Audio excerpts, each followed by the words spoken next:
नमस्कार, स्वागत है आपका संसद टीवी के इस बेहद खास कार्यक्रम में। मैं हूं मोहम्मद फातेह टीपू।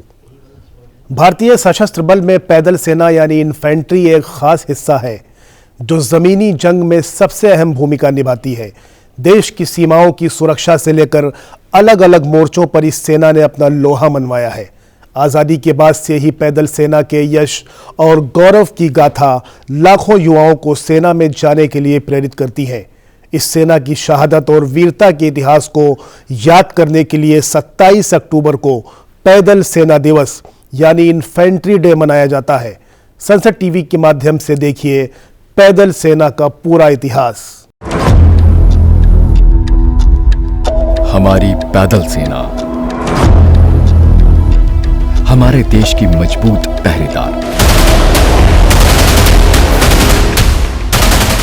सीमा की निगहबानी, चौकस निगाहें,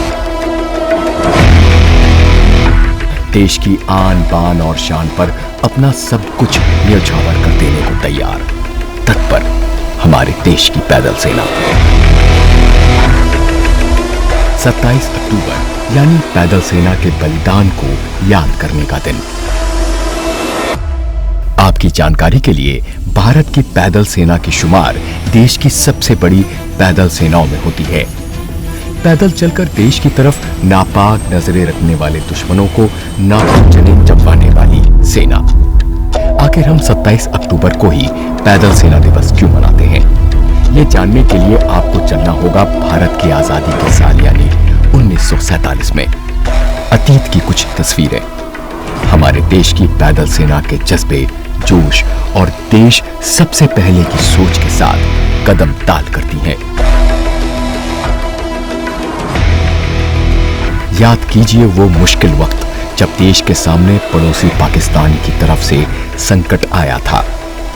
फौलादी सीना लिए इन पैदल सेना के रणबांकुरों ने देश का एक बड़ा भूभाग पाकिस्तान के हाथ में जाने से बचाया था।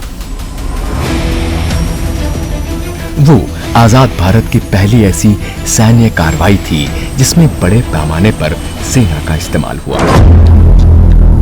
देश को अपने पहले परमवीर चक्र विजेता मेजर सोमनाथ शर्मा भी 1947 में इन्फेंट्री डिवीजन से ही मिले थे।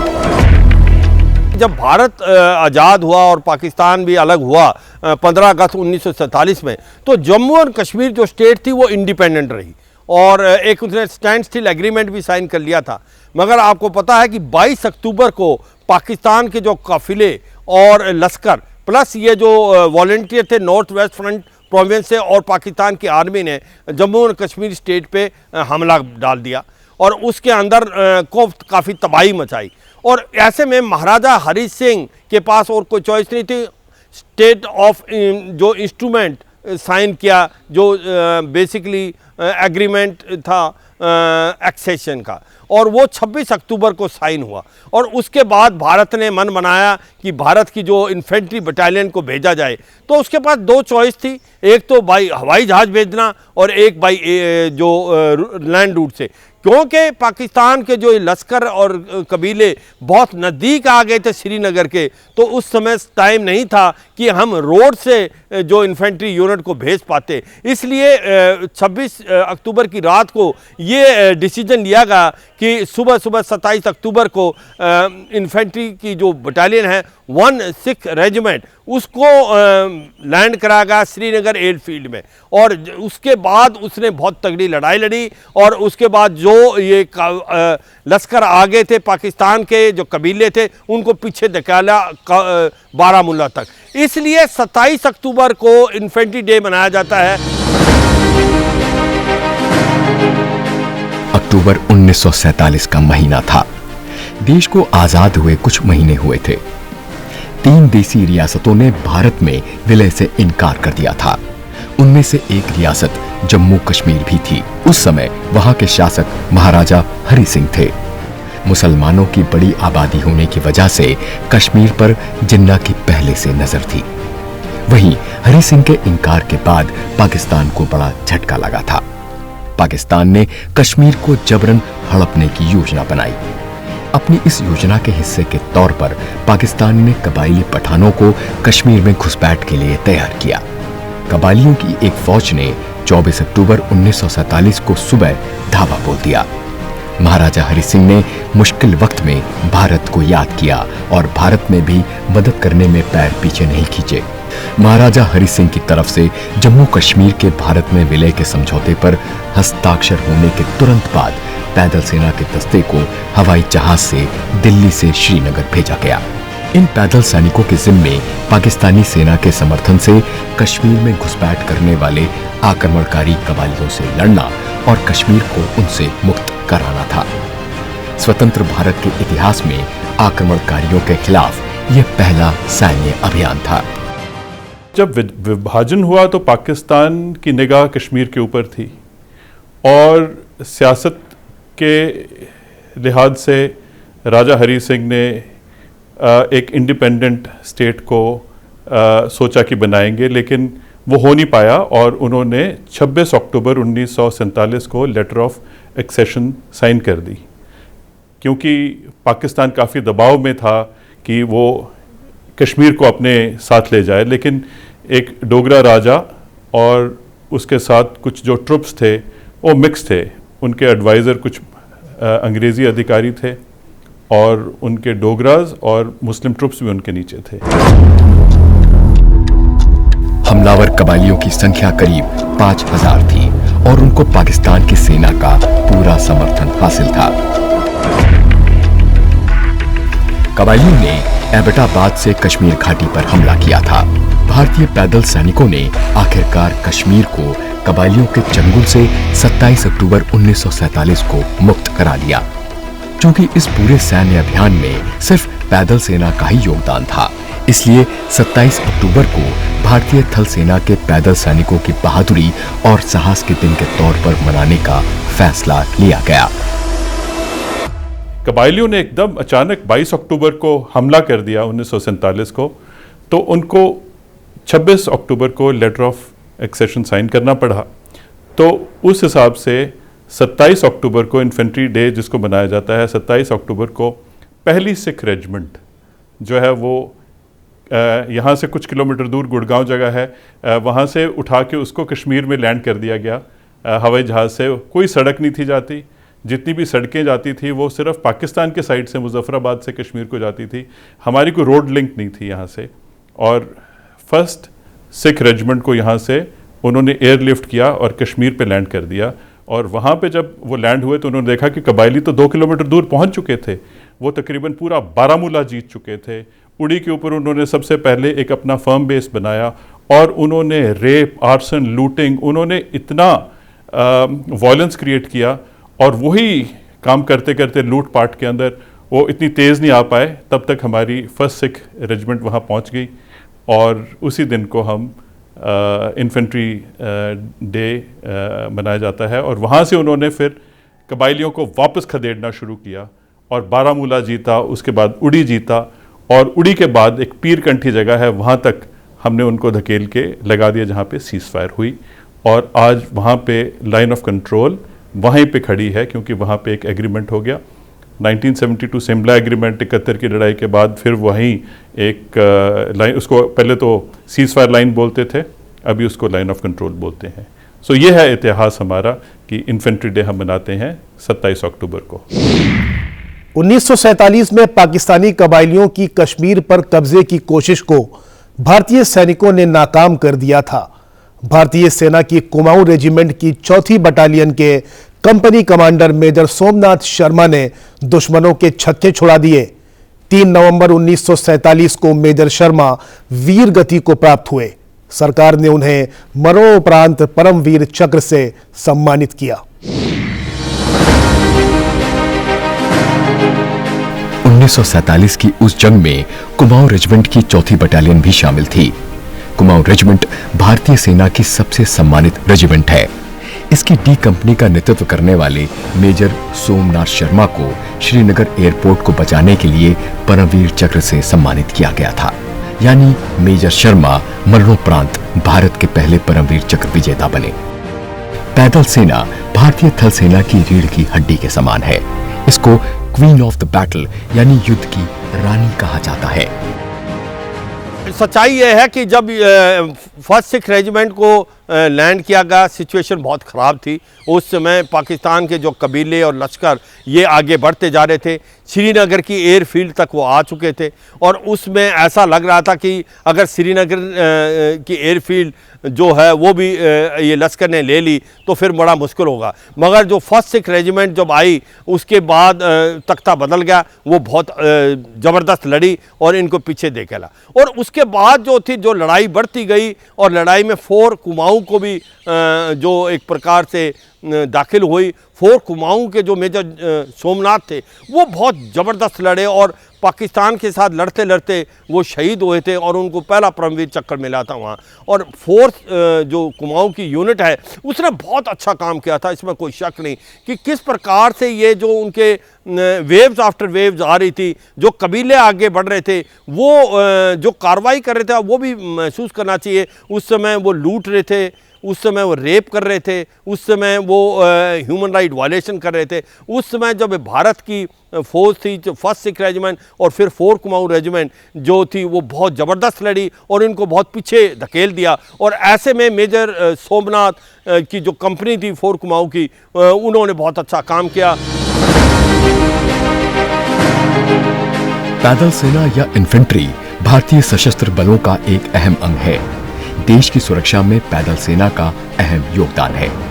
भारतीय सेना ने पैदल सैनिकों के मामले में अपने पड़ोसी देश चीन को भी पीछे छोड़ दिया है। यही नहीं, चीन अब पैदल सैनिकों की सूची में तीसरे नंबर पर पहुंच गया है। इस सूची में दूसरे नंबर पर उत्तर कोरियाई तानाशाह किम जोंग उन की सेना है। भारत के पैदल सैनिकों की संख्या बढ़कर करीब 12,40,000 पहुंच गई है। हमारी फौज जो है वो आपको पता है कि हाई ऑल्टीट्यूड वॉरफेयर में निपुण है। कारगिल की लड़ाई में हमारी इन्फेंट्री की यूनिट्स ने इतना अच्छा काम किया और सुपर हाई ऑल्टीट्यूड में हमारी आर्मी का जो एक्सपीरियंस है उसका कोई मुकाबला कर नहीं सकता। तो वो चाइना को सब पता है, तो इसी करके वो एक बहुत होशियारी से, चालाकी से अपनी पूरी स्ट्रेटजी चलाता है कि शायद हमारी कंट्री का मोराल डाउन करके या हमें अचानक हमला करके कुछ हासिल करके लोगों को बताए कि वो एक सुपर पावर बनने के लिए तैयार हो चुका है। लेकिन मेरा ख्याल उसको शायद एहसास हो गया कि ये इतनी जल्दी नहीं हो सकता। जापान के रक्षा मंत्रालय की ताज़ा रिपोर्ट के मुताबिक उत्तर कोरिया के सैनिकों की संख्या 11 लाख और चीन के सैनिकों की संख्या 9,80,000 है। रिपोर्ट के मुताबिक चीन इन दिनों अपनी सेना को और ज्यादा मारक बनाने के लिए बड़े पैमाने पर सुधार कर रहा है। यह चीन की सेना के इतिहास में सबसे बड़ा सुधार है। चीन के राष्ट्रपति ने नवंबर 2015 में सैन्य सुधारों की शुरुआत की थी। चीन ने अब सेना के लिए थिएटर कमांड ढांचा लागू किया है। इसके तहत 3 लाख सैनिकों की कमी की गई है। चीन ने अपनी सेना को अब 5 थिएटर्स में बांट दिया है। यही नहीं, चीन की सेना ने rocket force, strategic support force और लॉजिस्टिक सपोर्ट फोर्स का भी गठन किया है। इस पूरी कवायद का मकसद 21वीं सदी में चीन की सेना को दुनिया की सबसे शक्तिशाली सेना बनाना है।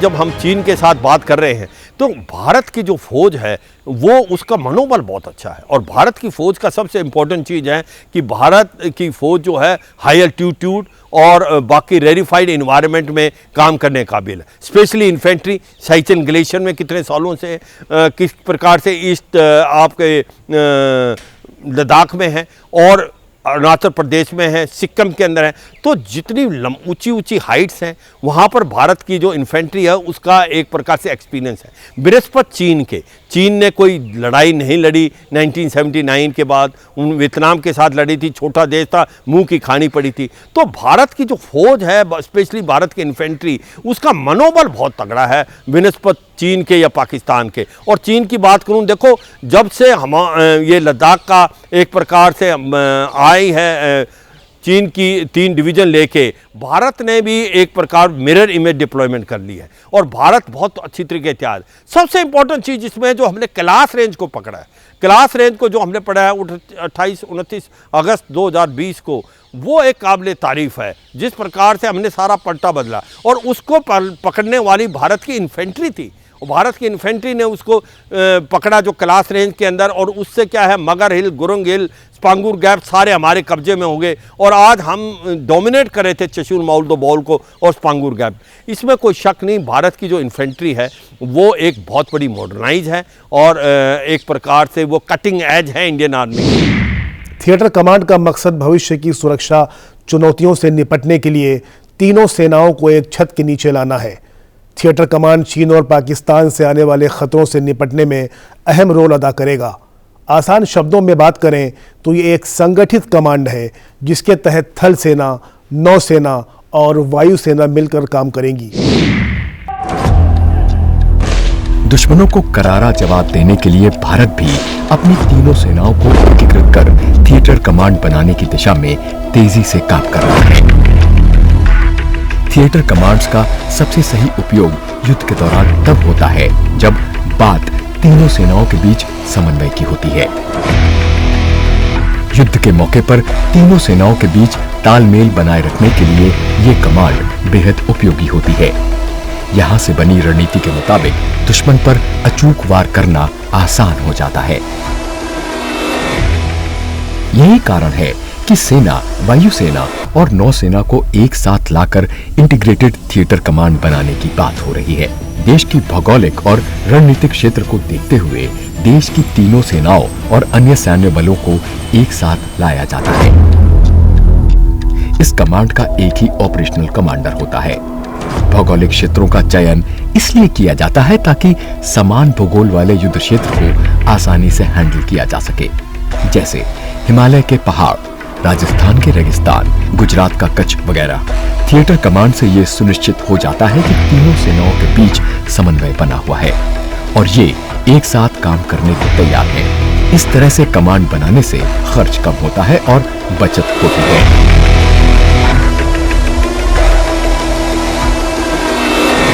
आजकल की जो लड़ाई है वो आधुनिक लड़ाई है। साइबर वॉर, स्पेस वॉर और आर्मी, नेवी, एयरफोर्स तीनों का मिलजुल के एक जितनी देर तक हम इंटीग्रेटेड थिएटर्स नहीं बनाते तो शायद हमें आगे चल के थोड़ी मुश्किल होगी। तो इंटीग्रेटेड का मतलब यह है कि हम जितने भी आर्मी, नेवी, एयरफोर्स और स्ट्रेटजिक फोर्सेस हैं और ख़ास करके बाकी जितने भी युद्ध में शामिल होने वाले एलिमेंट्स हैं, ये सबको एक कमांड के नीचे लाया जाए ताकि वो हमेशा लड़ाई के लिए तैयार रहें और एट शॉर्ट नोटिस वो लड़ाई के लिए कंट्री को डिफेंड भी कर सकें, और अगर कोई ऑफेंसिव एक्शन लेना है तो उसकी भी प्लानिंग वो हम थिएटर के अंदर ही हो जाएगी। अभी देश में सिर्फ एक थिएटर कमांड है। इसकी स्थापना वर्ष 2001 में अंडमान निकोबार में की गई थी। वैसे देश में वर्तमान में तीनों सेनाओं के अलग अलग 17 कमांड्स हैं। 7 थल सेना के पास, 7 वायुसेना के पास और 3 नौसेना के पास। इसके अलावा एक स्ट्रैटेजिक फोर्सेस कमांड है जो परमाणु शस्त्रागार को सुरक्षा देता है और उसे संभालता है। इसकी स्थापना वर्ष 2003 में की गई थी। जब तक आपका आर्मी, एयरफोर्स, नेवी तीनों सिनर्जी नहीं आएगी, एक प्रकार कॉम्बैट इफेक्टिवनेस नहीं आएगी। अभी देखें इसमें सच्चाई है, 2 ही जगह हैं जहां पर वो सिनर्जी है। एक तो है अंडमान निकोबार कमांड, वो है जिसके अंदर आपको पता है ये अंडमान निकोबार में है, इसमें आर्मी, एयरफोर्स, नेवी तीनों मिलके लड़ रहे हैं। और इसी प्रकार स्ट्रेटजिक फोर्स कमांड है जिसके अंदर आपके सबसे आधुनिक न्यूक्लियर हथियार भी उसके नीचे हैं, आपके स्ट्रेटेजिक वेपन भी उसके नीचे हैं। मगर अभी समय आ गया है कि आप पूरे की पूरी इंडिया को थिएटर में बांटें और आप आर्मी, एयरफोर्स और नेवी की सिनर्जी करें, एक इनका ओवरऑल कमांडर बनाएं आर्मी, एयरफोर्स, नेवी का, देखते हुए कि सबसे ज़्यादा थ्रेट कहाँ है और आने वाला जो लड़ाई है वो इकट्ठे मिलकर लड़ी जाए, एक मॉडर्नाइज तरीके से लड़ी जाए। तो इसलिए थिएटराइजेशन होना बहुत ज़रूरी है। विश्व की चौथी सबसे ताकतवर भारतीय सेना के पास सबसे अधिक टैंक और सबसे अधिक लड़ाकू विमान है, लेकिन इस सबसे बढ़कर है इस सेना का मनोबल, जो हमेशा हर युद्ध की चुनौतियों का सामना साहस और पराक्रम के साथ करता है। अभी देश में करीब 15 लाख सशक्त सैन्य बल हैं। इन्हें संगठित और एकजुट करने के लिए थिएटर कमांड की जरूरत है। एक साथ कमांड लाने पर सैन्य बलों के आधुनिकीकरण का खर्च कम हो जाएगा। किसी भी आधुनिक तकनीक का प्रयोग सिर्फ एक ही सेना नहीं करेगी, बल्कि उस कमांड के अंदर आने वाले सभी सैन्य बलों को उसका फायदा मिलेगा। देश में अभी 17 सिंगल कमांड्स हैं। रक्षा सूत्रों की माने तो इन सिंगल कमांड्स को मिलाकर कम से कम 4 या 6 थिएटर कमांड्स बनाए जा सकते हैं। ये संभावित कमांड्स हो सकते हैं: पश्चिमी थिएटर कमांड, उत्तरी थिएटर कमांड, पूर्वी थिएटर कमांड, दक्षिणी theatre command, aerospace theatre command और logistics theatre command. Bharat theatrisation की तरफ बढ़ रहा है और अभी आपको पता है भारत के अंदर जो हैं 7 डिवीज़न, 7 कॉम्बैट कमांड आपकी आर्मी में हैं, 7 एयरफोर्स में और 3 जो हैं वो आपकी नेवी में हैं, वो 17 हैं। अब वो घट के करीब करीब 4 रह जाएंगी। 2 तो आपकी जो बेसिकली आर्मी की होंगी, नॉर्थ और वेस्टर्न वाली, और एक होगी आपकी एयर डिफेंस जो एयरफोर्स संभालेगा, एक होगी मैरीटाइम जो नेवी देखेगा, जो चाहे ईस्टर्न नेवल कमांड और वेस्टर्न नेवल कमांड को मिला के की जाएगी। अब सोच विचार किया गया कि जितने भी आधुनिक आर्मियां हैं उन्होंने थिएटराइजेशन कर लिया है, और जैसे आपने ठीक बोला कि चीन भी इसकी तरफ बढ़ता जा रहा है और चीन ने कर लिया है थिएटराइजेशन। अब समय आ गया कि भारत की जो है अपनी फ़ौज को मॉडर्नाइज करे, इक्विप करे, अच्छा छोटा करे और थिएटराइजेशन की तरफ जाए। तो ये मेरे को लगता है कि आने वाले अगले 2-3 साल में भारत की जो फ़ौज है वो थिएटराइजेशन की तरफ बढ़ रही है। और ये अभी जो नए CDS आए हैं, जनरल चौहान, उन्होंने भी बार बार इसको बताया है। मुझे लगता है थिएटराइजेशन होने से भारत की जो कॉम्बैट पावर है, जो सिनर्जी है आर्मी एयरफोर्स नेवी में, वो बढ़ेगी और वो बहुत ज़रूरी है आने वाले लड़ाई में, क्योंकि आपको मॉडर्न हथियार के साथ आपको सिनर्जी चाहिए आर्मी एयरफोर्स नेवी में, और आपको थिएटर कमांड चाहिए। अमेरिका में भी अभी कुल मिलाकर 11 थिएटर कमांड्स हैं। इनमें से 6 पूरी दुनिया को कवर करते हैं। वहीं चीन के पास भी 5 थिएटर कमांड्स हैं। चीन भारत को अपने पश्चिमी थिएटर कमांड के जरिए हैंडल करता है। इसी कमांड के माध्यम से वो भारत चीन सीमा पर निगरानी रखता है। ग्लोबल फायर पावर ने दुनिया की सैन्य ताकतों की एक लिस्ट जारी की है। ग्लोबल फायर पावर ने अपनी इस लिस्ट को तैयार करने के लिए करीब 25 तथ्यों के आधार पर दुनिया के सैन्य ताकतों का तुलनात्मक अध्ययन किया है। आइए जानते हैं दुनिया की 5 सैन्य शक्तियों के बारे में। ग्लोबल फायर पावर के लिस्ट के मुताबिक पहले पायदान पर अमेरिका है, जो दुनिया का सबसे शक्तिशाली देश है। इस लिस्ट में अमेरिका को सैनिकों की क्षमता के आधार पर 0.0453 पॉइंट मिले हैं। अमेरिका के पास 14 लाख से ज्यादा सक्रिय सैनिक हैं। इसके साथ ही रिपोर्ट में बताया गया है कि बीते साल 2020 में अमेरिका ने अपने सुरक्षा बजट पर $700 बिलियन खर्च किए थे। इस लिस्ट में दुनिया का दूसरा सबसे शक्तिशाली देश रूस है। रूस का पावर इंडेक्स 0.0501 है। रूस का रक्षा बजट $46 अरब है। रूस के पास 8,50,000 सक्रिय सैनिक हैं।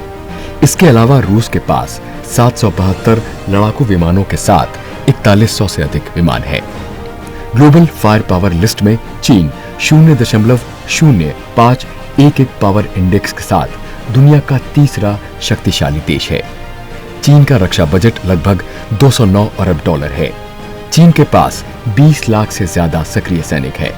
दुनिया में चीन एक ऐसा देश है जहां सैनिकों से सबसे ज्यादा काम लिया जाता है। इस लिस्ट में भारत 0.0970 के साथ चौथे स्थान पर है। इसके पास 14 लाख से ज्यादा सक्रिय सैनिक हैं। इसमें सेना के तीनों अंगों के सैनिकों की संख्या शामिल है।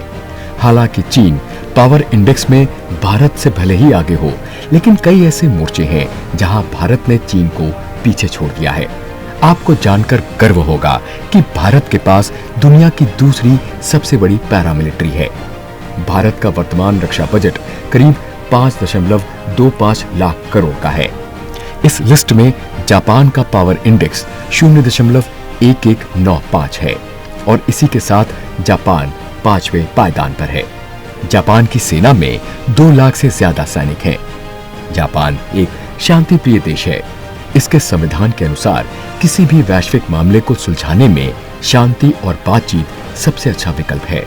1945 में अमेरिका के परमाणु हमले के बाद यहां युद्ध को विनाश का कारण माना जाता है। फिलहाल इस कार्यक्रम में इतना ही। मुझे दीजिए मेरी पूरी टीम के साथ इजाजत। देखते रहिए संसद टीवी।